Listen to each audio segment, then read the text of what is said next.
with our last life. We learn to love, we learn to cry, we learn if you roll and you give up, then they hold you down long enough until you knew what you were made of.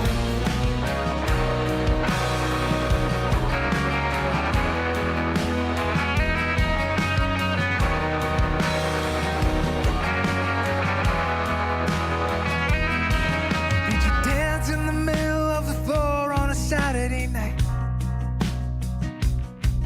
Did you try to take on the world? Did you leave me behind? I wait on the same sidewalk that we grew up,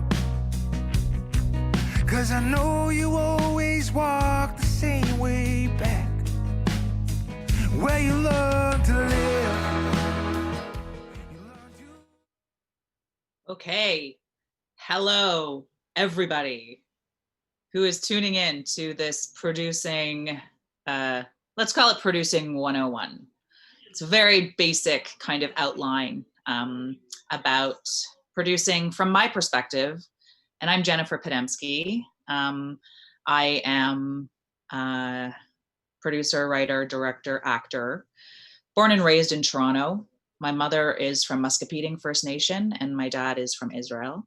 I was brought up in a very artistic environment, and my story really has everything to do with the lack of Indigenous representation that I saw growing up in the arts when I started my career as an actor, and ultimately how I came to producing. And I think this is probably a really good platform to talk about specifically Indigenous storytelling and producing. So I'm going to kind of give you a little bit of background about who I am as a producer, the kind of producer that I am, and maybe those of you who are listening or interested in finding out more specific details, please just ask questions and I'd be happy to answer them as we go through the next hour together. So I think that from what I gather, people have a difficult time understanding what a producer is. I think for the most part, people think that producers either have money already or have some sort of open pipeline to money, which is not true. I mean, maybe it is true for some people, but that's definitely not the case for me, and for many of my peers and colleagues, that's not the case. I would define a producer as like a content producer, television, film. I would define a producer as someone who makes and oversees and manages the creation of content, the creation and the delivery of content. Content today means many more things than it did when I began. When I began producing, we were really only dealing with two platforms. One is television and one is film. So I think we had a very clear sort of idea of the goal. My goal at a very young age was to create more space in the television realm on the broadcast platforms, more space for representation and reflection of Indigenous characters, stories, perspectives, and be a part of the movement to move into a very white, I guess it was mostly a white reality that we were seeing on television. And so to go back a little bit to why I even became a producer, because when I did start producing, I had no idea what I was doing. I didn't even know actually what a producer did. And maybe some of you today are in that same position. So as an actor, many of you, and I think there's some posters here, I was very lucky to participate in some of what I would think are pretty revolutionary movies, like Dance Me Outside, or TV series like The Res, like The Diviners, and a few others. I was very lucky to have been given the opportunity to be in those films and TV shows as an actor. But I also had experiences in the industry when I started acting professionally when I was 17, where it was very obvious to me, it became very obvious to me from project to project that I was, very limited to the Indigenous roles. And even then told often that I looked more Asian than Indigenous, and, would lose roles to non-Indigenous people who looked more Native than I do. And then over time, there were projects that I would have experiences that were extremely racist. And I was very alone, usually the only Indigenous person either on the cast or the entire show. And I guess over time that really, I held that in, it festered and it bothered me for so long, to the point where by the time I was 25, I had come to a realization that the industry might never change.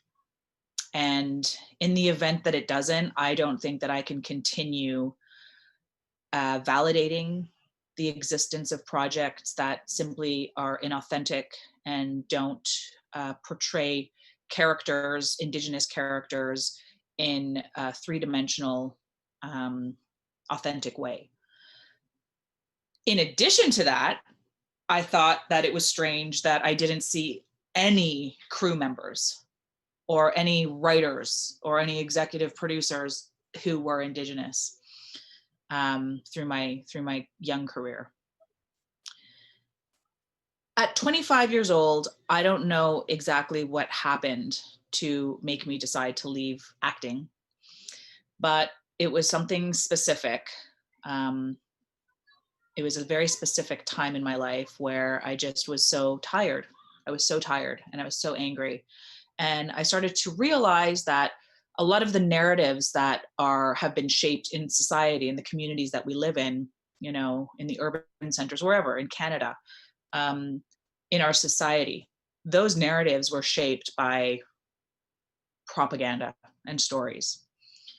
And the only way to reverse or repair that, the damage that was done through stories that hurt the, our existence as Indigenous people and communities, the only way to really change that was, sorry. Oh, I gotta, I love you too, Candace. The only way to change that was really to fill the space with real stuff, with the authentic, matter. And then in addition to that, this idea that there's one Indigenous voice, and any one of us knows that there are, millions. There's so many different voices and perspectives and nations and communities, and there's such a rich diversity of Indigenous voices and perspectives. And we won't ever have a chance to explore those unless we're given the platforms or the space on those platforms to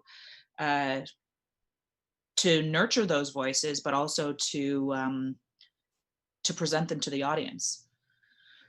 So when I was 25, as the universe decided that I was going to be given the opportunity to produce, I met a woman named Laura Milliken while I was hosting a program that she was producing. And we met We had some chats. One thing led to the next, and we really felt like some common ground in the lack of representation of Indigenous stories.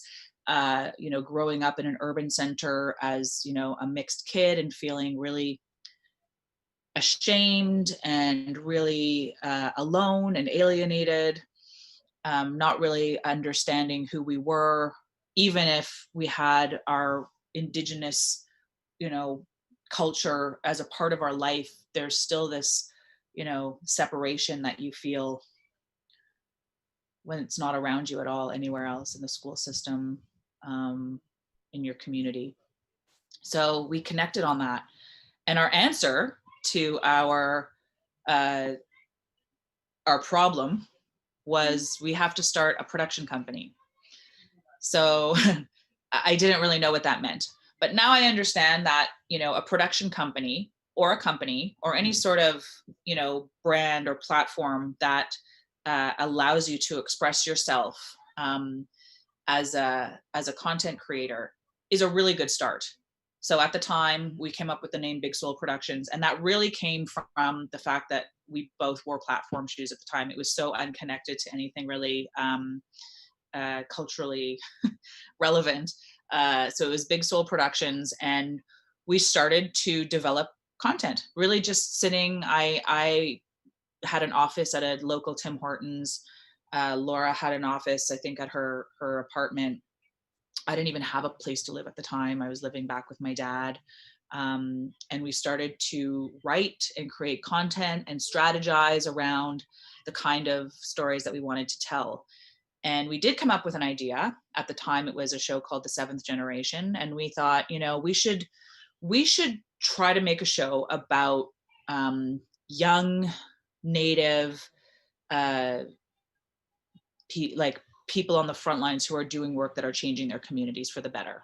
We called it The Seventh Generation. We sort of referred back to the prophecy of the seventh generation, and we started to build a show around that. At that moment that you begin to create something, in this case, a story, a show, a movie, a web series, a short film, a TV series, if you are going to create that property and then figure out a way to make that property, figure out a way to exhibit that property, to get it out there on a platform, and then figure out a way how to distribute that property, that is essentially what producing is. Not every producer creates what they make. I've always just been that kind of producer, that I am both a creative producer who writes and directs, but I also find the money, which is the most difficult part of producing, especially when you're specifically and exclusively telling Indigenous stories. That makes it very difficult to find the money that will be able to, make the show sort of what you imagine it deserves to be. People today are talking a lot about systemic racism. I mean, that's been a reality. It's always been a reality.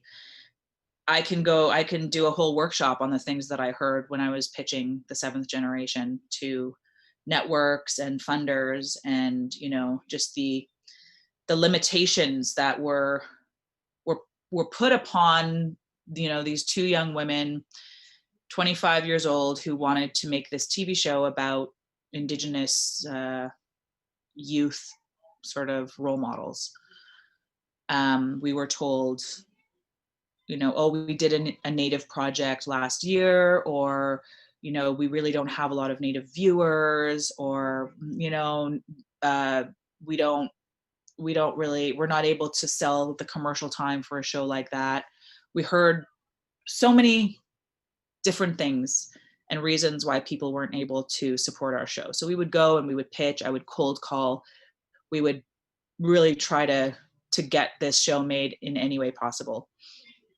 As it turns out, and this is probably a whole entirely different workshop, as it turns out, we were, myself and Laura, we were somewhere downtown Toronto, and I had bumped into someone that I knew from the music industry, and he mentioned to us that he was at a board meeting for an all Aboriginal television network, and that later became APTN. So it was very serendipitous at the time, and we were really quite thrilled with the fact that there would be a place, a platform for the stuff that we were making and wanted to make, because literally nobody else wanted our show.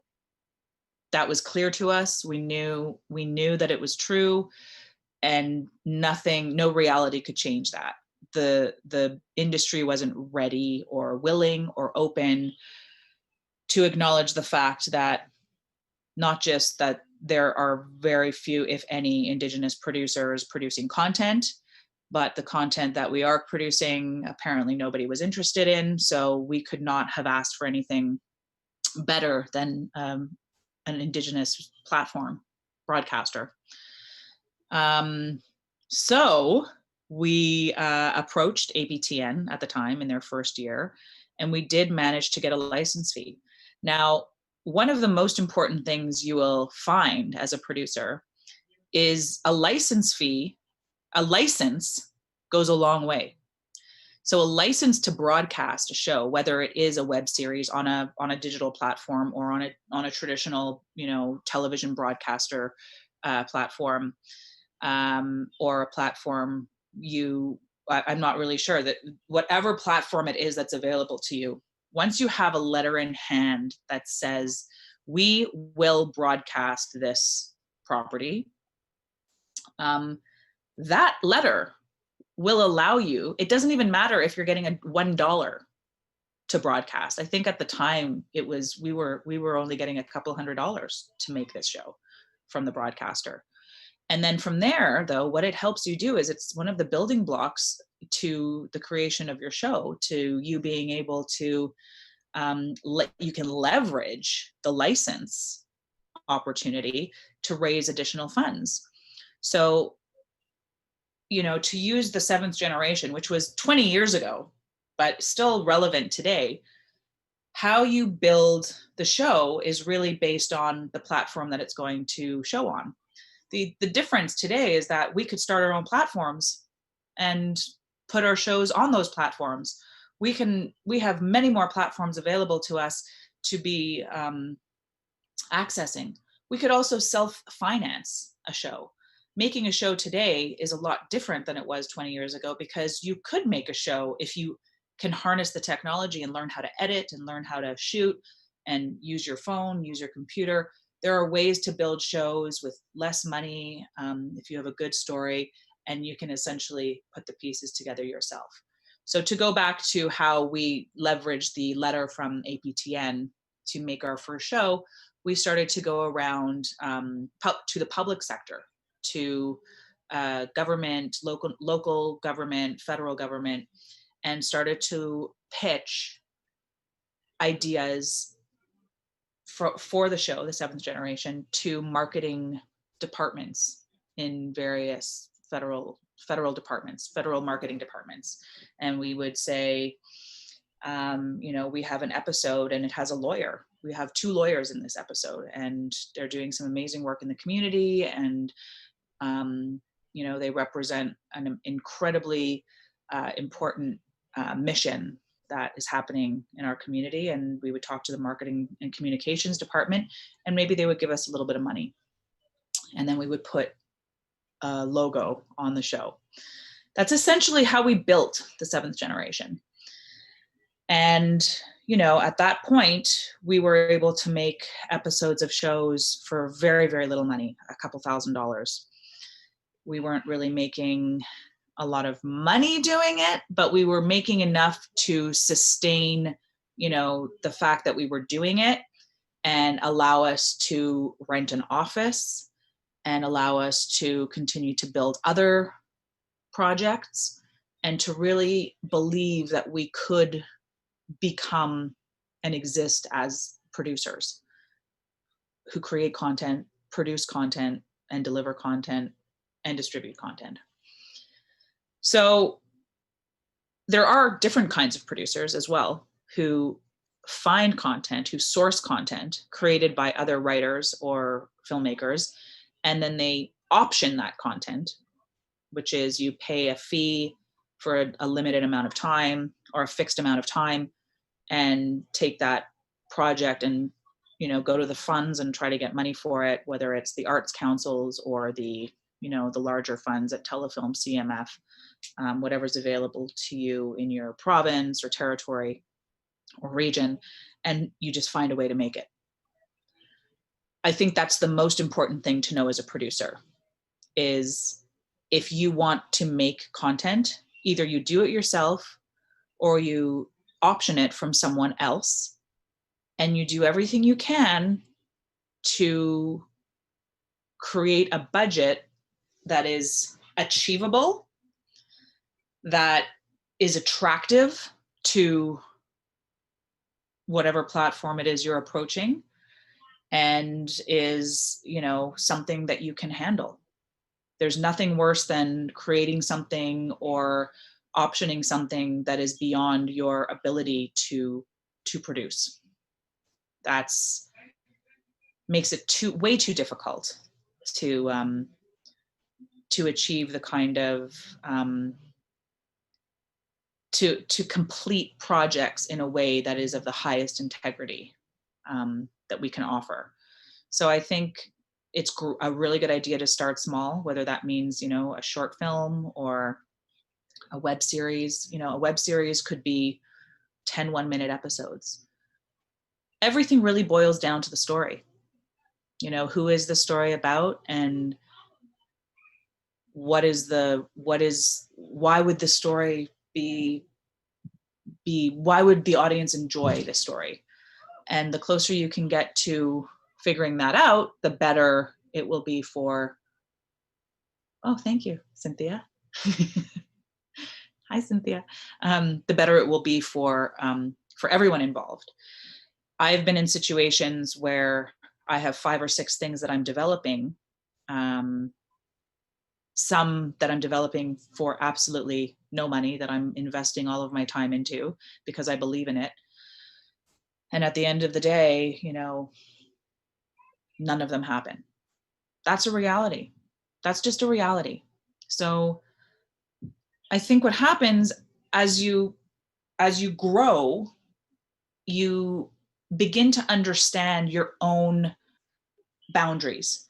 How far are you willing to go to get a project made? You know, how long, what is the statute of limitations on, you know, how long it's going to take you to make this? I've had things in development like Empire of Dirt. That was a film that took me 8 years to make. But I just couldn't let it go. I couldn't. It went through so many different phases of financing, and we lost financing, and we had to go in a different direction. It was such a complex reality and complicated funding structure to get this movie made. At the time, I think, you know, the unfortunate reality was that nobody believed at the time that, or wanted me to direct the movie, which is what I so desired. And people didn't really resonate, people who we were pitching, they didn't resonate with the idea of these, you know, 3 Indigenous women in the story being able to hold an audience captive. I just, that makes me sad. And I honestly, I sometimes wonder what kept me going, because I've been producing content for, oh my gosh, since 1999. So yeah, that's a long time. And I feel very much like it's been an uphill climb. And you can be the best producer. You can know how to, excuse me,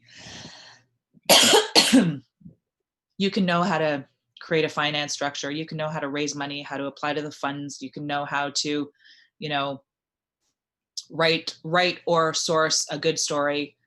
All of these things are possibilities, and you could be really good at them. And you could be really good at running a team. You could be a really good manager. You can be a really good creative mentor. You could tick all of the boxes and still have very little success getting your content made. I think so much of the work that we do as storytellers is instinct. We have to be so careful as Indigenous storytellers because there are predators out there, and that is just the reality. There are predators who will prey on you, your inexperience, or your vulnerability, or, you know, the fact that people just sometimes will see us as less than because we're native. And, you know, we couldn't possibly have the kind of insight that someone who's been directing or producing or creating or making shows for 30, 40 years. Um, People will prey on you to get access to envelopes and money and want a partner.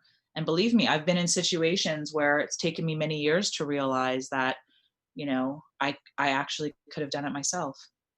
So I think, you know, part of what I want to express to Indigenous producers and content creators is to understand that things don't get made overnight. Sometimes it takes many years to get things made, but to also draw the lines, know when to draw the line, when you just simply have exhausted all of your efforts and all of your finances and all of your emotions. And, you know, it's important to realize when you've come to the end of the road with a project and maybe put it on the back burner and start with something else. I think it's important to always have a number of projects that you're developing.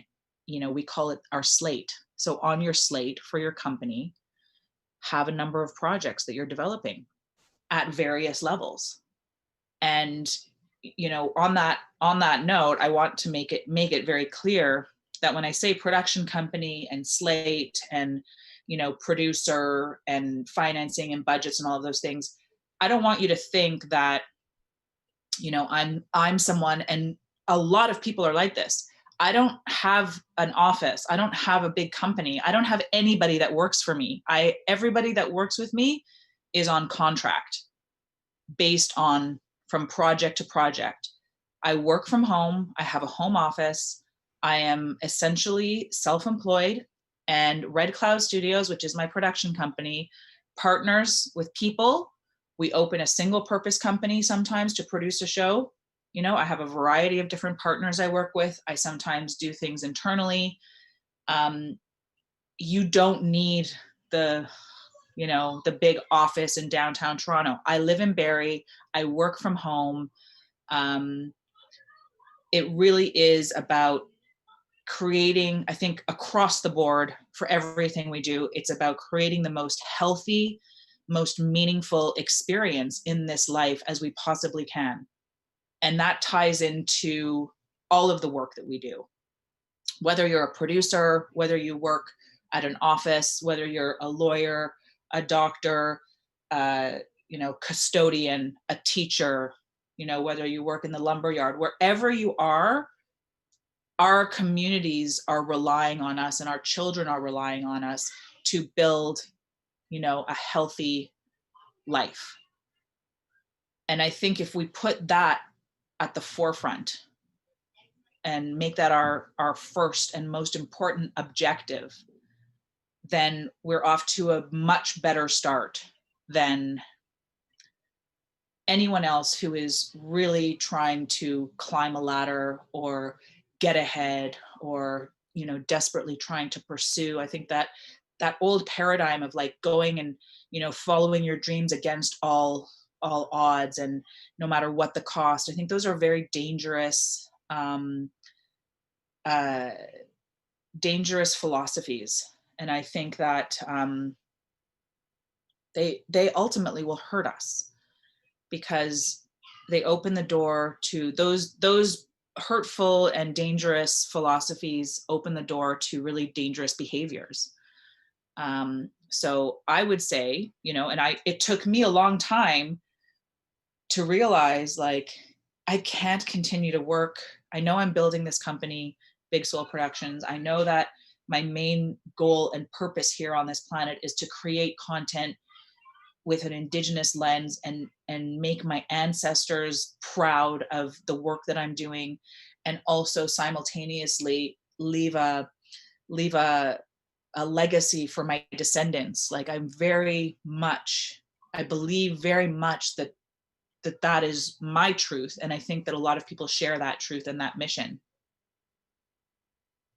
But the things that we do to achieve those goals are sometimes and often unsustainable for in creating a good life. So if we're talking about, in the Anishinaabe belief system of Mino Bamatsu and of the good life, then we really are talking about moving away from that destructive structure of, relentlessly chasing after your dreams regardless of the cost. So as I look back on some of the choices that I had to make in pursuit of wellness and of a good life, it was to abandon those ideas that I thought made someone successful, like a big office, a lot of employees, a lot of projects, work, work, work, work, work, 18-hour days, just hustle, hustle, hustle. It took me a long time to realize how dangerous and destructive that behavior is, and it wasn't good for me. I still work hard. I raise a family, and I often do way too much. I do more than I should. But I'm constantly working to achieve, a balance, and recognize that the work that I'm doing is meaningful and achievable. It's about, I think, a big part of producing is knowing that this project or this property is going to be with you forever. It's never going to go away. You are going to be asked to report on this project till the end of time. Every year, every month, something is going to pull you back to a project. Once you're in a project, once you own a project, it will never go away. Once you're in a partnership, it's very, very difficult to get out of it, because you're constantly being pulled into, that project to answer questions, report on it, file taxes, whatever. So part of your job as a producer is to really think critically about your own ability to see this through to the end. Is it feasible? Can I do it myself? Do I need help? And to never be bullied or pushed into doing something because of a short window. That's the best lesson that I can give you right now, is never allow yourself to be pushed into something or to accept something if you have any doubts that you can deliver within the window that's being asked of you. I think that that's really the most important thing, because at the end of the day, it's going to be on you. It's on you. And a lot of times, Indigenous producers in relationships with other producers are taking 51%, are eligible for or have to take 51% ownership, because access to certain funding requires the majority Indigenous ownership, and you have to take that very seriously.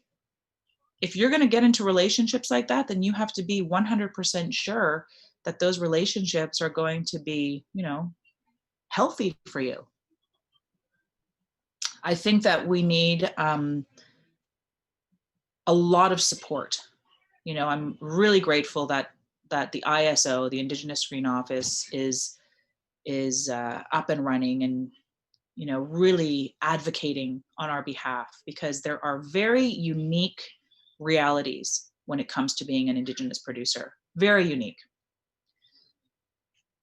We are up against an incredibly rigid system that has never really learned, or has never had to learn, who we are, what we're about, and the kind of content that we create. And it's very possible that we're never going to be able to find a common space with the industry at large.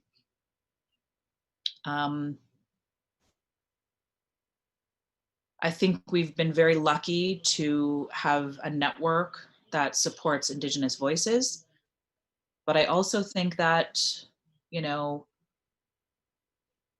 our stories are relevant on a global level, and we should be making more of them, and we should have the accessibility to more money to make the stories that are relevant to us. There's so many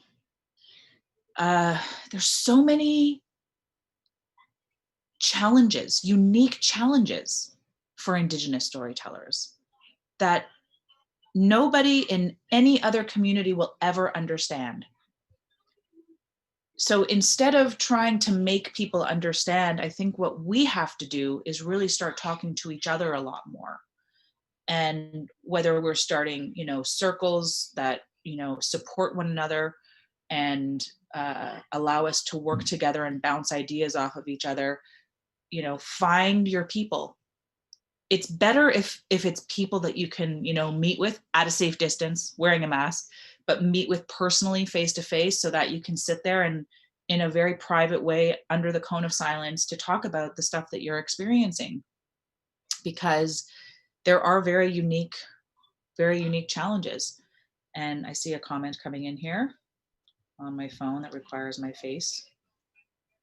Thank you. Thank you. Thank you, Tanya.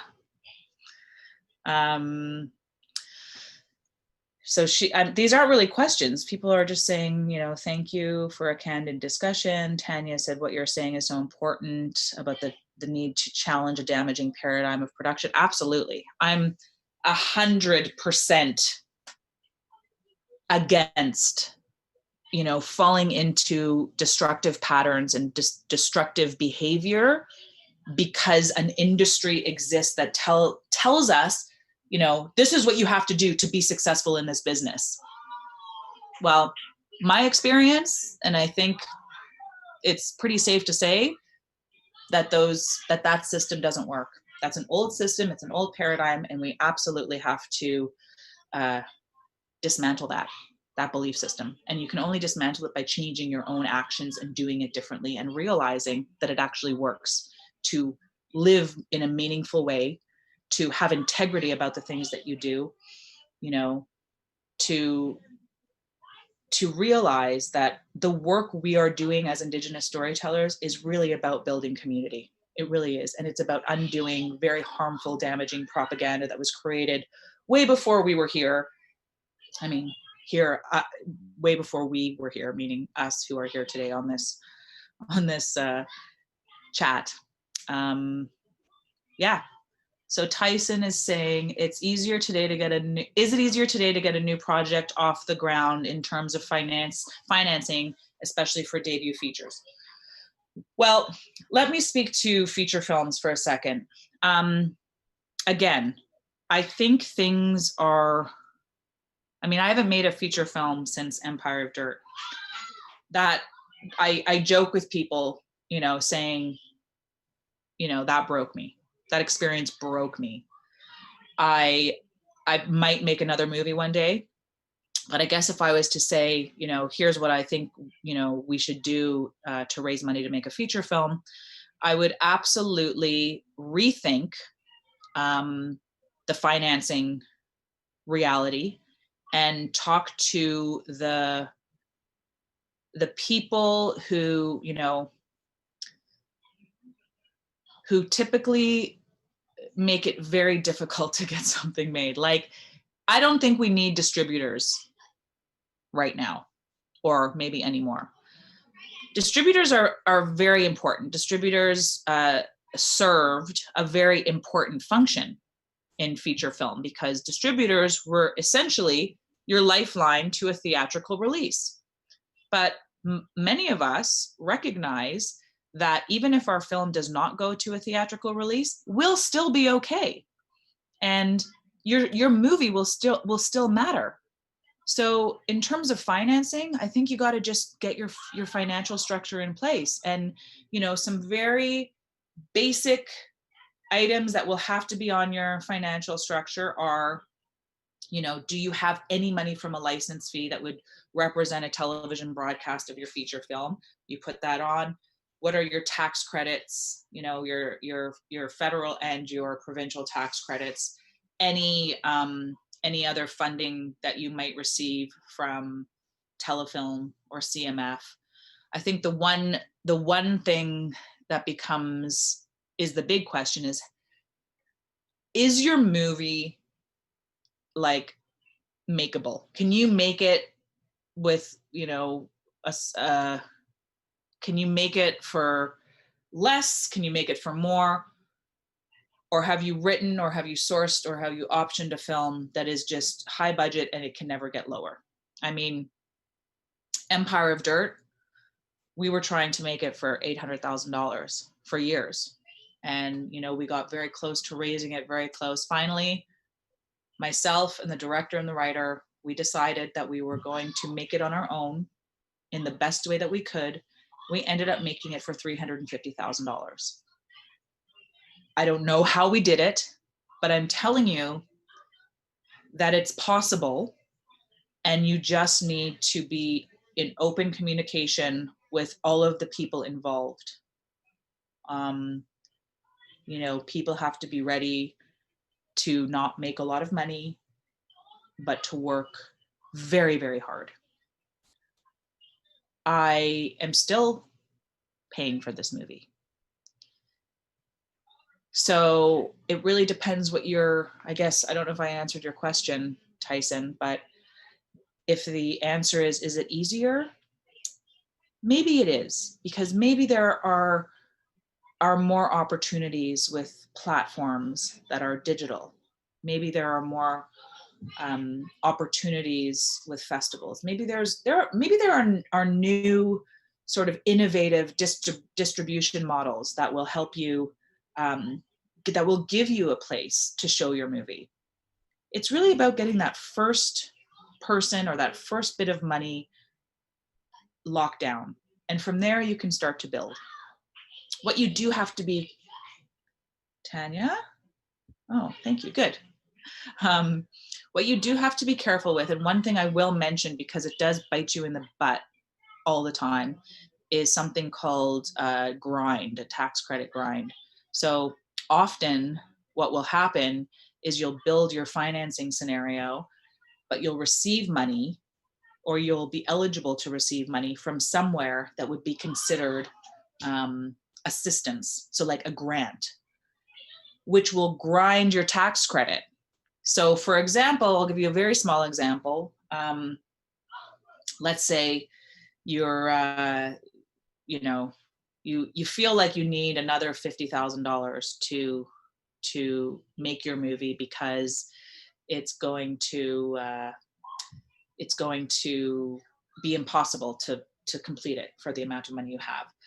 So what you do is you go and access, you finally find a grant or some assistance from somewhere, even if a crowdsourcing, GoFundMe or whatever, and you put that money into your financing plan. What's going to happen is you're going to lose money somewhere else, because that assistance that you got is going to grind, meaning it's going to grind down the tax credits, which are essentially revenue. So it's money coming in, but it's based on, labor. It's based on labor, like actual physical, the labor of your production. So at the end of the day, it might not be worth getting the assistance because it'll grind your tax credit to a point where it might not make sense. You just have to be aware of where your money's coming from and what implications or impact it might have on your bottom line, on your budget. I also think, you know, the technology is changing. We can shoot movies in a very different way today than we could, you know, even 5 years ago. Um, I think what happens with producers and filmmakers is when you want to tell a story, you find a way to do it. And that's just it. You always find a way to do it. It's really important to, no matter who you're working with, even if it's friends, community, whoever it is, always have an agreement in place. Always. And always understand that you are going to be paying out of pocket, at least for the first little while, to get things off the ground. That's just the reality. If I'm starting a project right now and I need to make sure that I have, you know, I have to incorporate a company, I have to hire a lawyer to do an agreement between myself and the other person, agree to all the terms, do back and forth with their lawyer, et cetera, et cetera. You have to do that. You have to spend the money to make sure that you and the other parties are protected, because at the end of the day, the possibility is always there that things might fall apart. Not that we go into anything, you know, wanting that to happen, but it is a possibility. And then also, it's really important. I think I have 10 minutes left. It's really important to ensure, or to really write down your vision, your mission for whatever, if it's a project or if it's a company. Create your philosophy. What is it that you want to do, and why do you want to do it? And put it on your wall, because we often get pulled in many different directions, and sometimes we are pulled off our path unintentionally, and we agree to it for various reasons. But a good way to stay on purpose, the best way to stay and be on purpose, is to have some sort of reminder, visual reminder of what your purpose is and why you're doing it. Because at the end of the day, some things just aren't worth it. They just aren't worth the money or the stress, the emotional toll. So the more on purpose you are, and the more you're able to take the thing you're being offered, or, you know, the potential project or the potential partnership, you kind of look at it, compare it to your purpose, and if it aligns, great, move forward, be protected, you know, wear protection, which in producing language means contracts. So I have a pitch. This is Cynthia. I have a pitch. Do you have any advice on how and where do I share the idea without someone scooping? Oh my gosh, that's a hard one, Cynthia. She has a pitch, but she wants to know where should she share the idea without someone scooping it.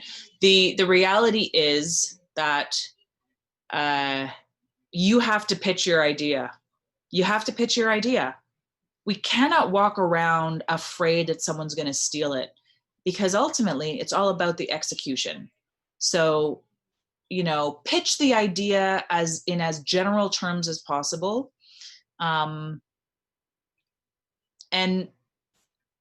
I think there is a code of silence and code of, you know, there's an understanding that, you know, when you pitch to a network, they can't go and make the same show, but you might hear, we have something similar, which isn't always true, but, you know, it is possible that there are other similar ideas out there. Ultimately, you just have to pitch it. We can't be afraid of pitching because someone's going to take it, because what happens when we do that is we never get it made. We just never get it made. I've had ideas taken, and I've had to take people that I like, you know, to a legal to the legal level where we're, you know, where I'm trying to get some, I guess, some payment for the fact that someone made my idea. It does happen, but I will tell you that you definitely have to, you have to pitch. And I know you, Cynthia, you probably have 10 ideas. So pitch 10 ideas. Ultimately, your idea is your idea because of how you're going to execute it and how you are going to um, realize it. Right? It's it's really better to share it and to pitch it, because I believe on a kind of a universal level and an energetic level, the more you pitch an idea, the more you talk about the idea, the more real it becomes, in the world, in the universe, and on an energetic level. So I say pitch as much as you can, and try not to pitch to people you don't trust, because it's probably where the danger lurks. Are there any other questions? I have a 10-minute warning. Are there any other questions you guys have out there? I don't even know where all of you are, or if this was helpful to everybody. Before I forget, I want to take the opportunity to thank Wingush Film Festival, and of course, Shirley Chichu, who is a mentor, one of my first greatest mentors and inspirations to stay on the path, no matter how rocky it gets. Yeah, thank you for having me, and thank you for everyone behind the scenes who put this together. It was very well done. And yeah, I'm sad that I'm not up in Manitoulin, one of my favorite places in the world, but this is okay too. How about proposal writing? Melissa asks, how about proposal writing? Do you suggest a short demo to support the proposal? I'm on boards that we look at proposals all the time. It depends what the proposal is for. If you're writing a proposal, well, could you tell me, can you text what your proposal is, or is it a series, TV series? If your proposal is asking for money for something that you're going to create and direct and write or whatever, then it probably is a good idea to have some sort of example. But off the top, unless you're applying to a fund, you probably won't be asked to show any examples. But be prepared. If you have done work and you have examples of your work, regardless of what it is, yeah, start to put a demo together. It's good to have one in your back pocket if you have work, or maybe do a short film working on a documentary. Yeah, like some proposals, to a fund that will give you money to develop or to produce, or to, to put equity, meaning, an equity investment, a cash investment into your film, might ask for some demo. Sometimes you might say, I don't have a demo, but I'm going to bring on a mentor, and here's my mentor, and this is the person that's going to be working with me to ensure that, anytime I'm up against a challenge creatively, that I can deal with it on the spot without being left in post-production with not enough footage. So yeah, a demo is good, but also not necessary, because if you have to, you shouldn't always have to prove that you can do the project, right? You should send in a resume, have a CV, and yeah, be putting your ideas forward and trying to raise money wherever possible, and then do the work. And often, one thing I did want to say for everybody was, try as much as possible, even if it's 1 minute, try to produce content on your own, because ultimately it is about exercise. If you want to be a producer, a filmmaker, director, writer, exercise. Going to the gym for us is taking out your phone and taking out the camera and learning how to edit. It's going to do stuff. Go make it. Make your own demo reel. But also don't stop applying for the grants. What do you suggest, Melissa asks, for Indigenous emerging producers? Again, that's exactly what I suggest. Do the work. Make content. Teach yourself how to put it together, how to edit. You know, create an Instagram page that tells the world that you are an Indigenous filmmaker. Start creating the path and the mission for yourself while you are also, you know, living your life domestically and in school or at work or whatever. This is something that is going to take time to nurture and to develop over time. Learn how to apply for grants, learn what your strengths are, understand what your weaknesses are. Wherever you have a weakness, try to find someone who can help you fill that part of things. There's nothing worse than trying to do something that you're bad at, and I have 4 minutes left. There's nothing worse than trying to do something that you're bad at, because there's very little forgiveness in this business, unfortunately. So if you can't deliver on what you are proposing, you're not going to get very many chances to do it again. So do as much as you can to understand really what you're good at and what you're not good at. There's absolutely nothing wrong with not being good at something, but it is harmful to think you're good at something that you're not, or know you're not good at something and still try to do it. That's the best advice I could give right now. I hope you guys had a good session. I hope it was helpful.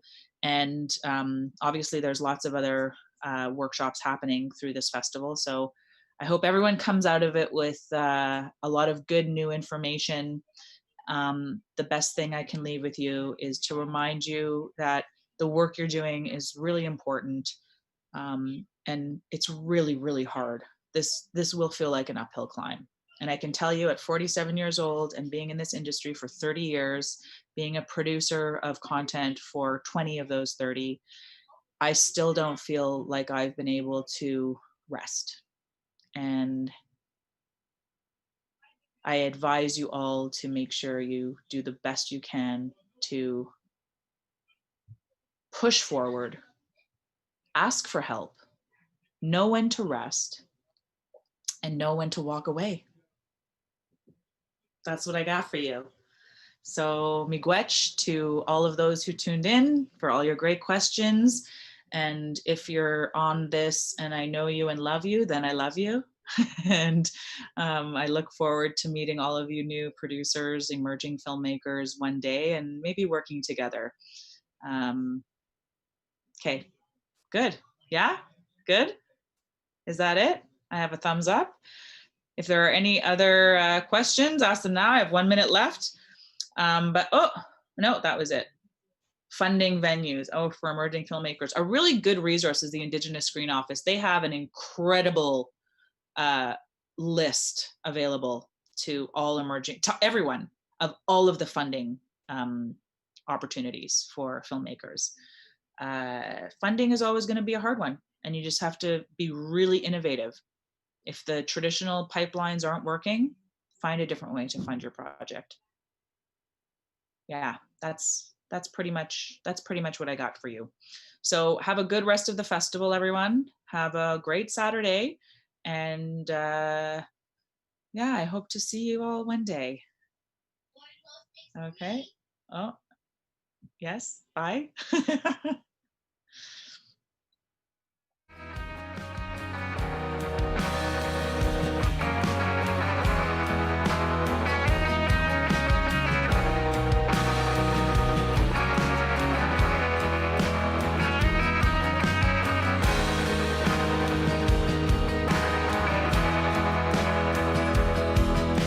Remember that path behind our old house that took us further than